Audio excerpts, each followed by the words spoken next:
قرآن پاک کی اہم ترین صورتوں میں سے ہے. اسے ہر جمعہ پڑھنے کی تاکید ہے. جو شخص اسے ہر جمعہ کے روز پڑھے اس کے بارے میں نبی صلی اللہ علیہ وسلم نے فرمایا کہ جو جمعہ کے دن اس کی تلاوت کرے گا تو آئندہ جمعے تک اس کے لیے ایک خاص نور کی روشنی رہے گی، یعنی اللہ تعالیٰ اسے اپنی طرف سے ایک خاص روشنی عطا کریں گے. اسی طرح اس کی ابتدائی 10 آیات اور آخری 10 آیات کی فضیلت احادیث میں بیان ہوئی ہے کہ جو ان کو یاد کرے گا اور پڑھے گا وہ فتنہ دجال سے محفوظ رہے گا. تو اس کے لیے ہم یہ کر سکتے ہیں کہ ابتدائی 10 آیات کو بھی زبانی یاد کر لیا جائے اور آخری کو بھی. تو دن کی کسی نماز میں اگر ان کو پڑھ لیا جائے تو اس طرح انشاءاللہ وہ فضیلت جو اس کی حاصل ہو سکتی ہے وہ ہو جائے گی. حضرت عائشہ رضی اللہ عنہا کی روایت سے حدیث میں آیا ہے، اور یہ حدیث بھی ضعیف جداً ہے، صرف ضعیف نہیں بلکہ ضعیف بھی بہت زیادہ ضعیف ہے، لیکن اس کا آخری حصہ جو ہے وہ صحیح مسلم میں آیا ہے، وہ میں وہاں آپ کو بیان کر دوں گی.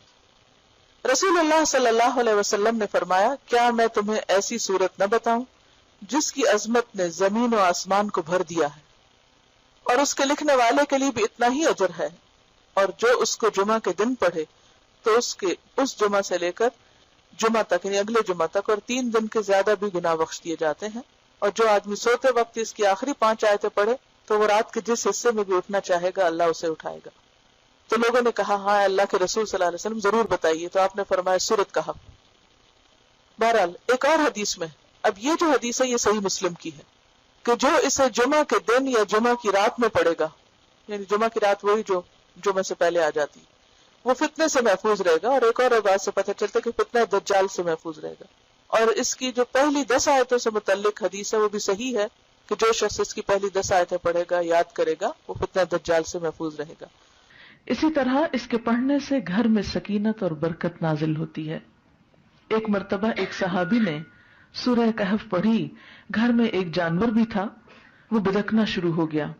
انہوں نے غور سے دیکھا کہ کیا بات ہے، یعنی میں قرآن پڑھ رہا ہوں اور قرآن پڑھنے سے تو ظاہر ہے سکون نازل ہوتا ہے، یہ جانور کو کیا ہو گیا جو اچھل کود کر رہا ہے.